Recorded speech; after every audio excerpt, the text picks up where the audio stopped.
কিভাবে পেতে পারি।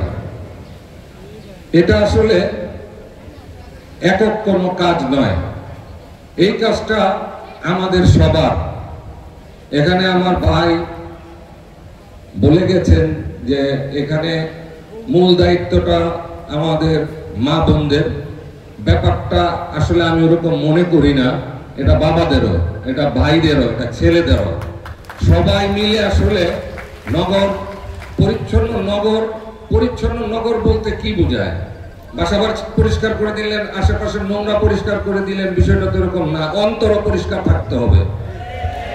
আপনার যদি অন্তর পরিষ্কার না থাকে, আপনার ঘর পরিষ্কার থাকে, এই জাতির কোন উন্নয়ন হবে? তো ওই সমস্ত পরিচ্ছন্নের ব্যাপারটাই আসলে এখানে তুলে ধরা হয়েছে। আমার যা বিশ্বাস, নিরাপদ নগরী, সেটা আমরা কিভাবে নিরাপদ নগরী রাখতে পারি।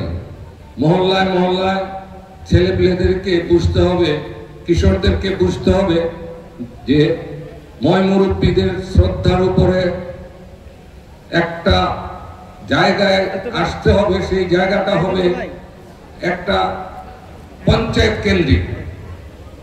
প্রতিটা এলাকায় পঞ্চায়েত আছে, কিন্তু হয়তো নিষ্ক্রিয় বা ছেলে প্লে আজকে আগের মতো মান্যগণ্য করছে না, সমাজের অবক্ষয় হচ্ছে, কিশোর গ্যাং অথবা মাদক বড় সমস্যা।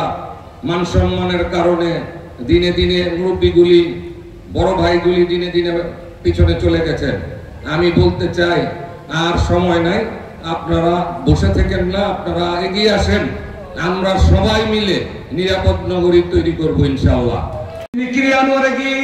তিনি সামাজিক এবং তিনি এই মাটির সন্তান। তিনি নিজেকে যোগ্য করে এখানে এসেছেন। আমরা ভালো মানুষ কর্মী আছে, তাদের দরজা মাসুদ ভাইয়ের কাছে উন্মুক্ত।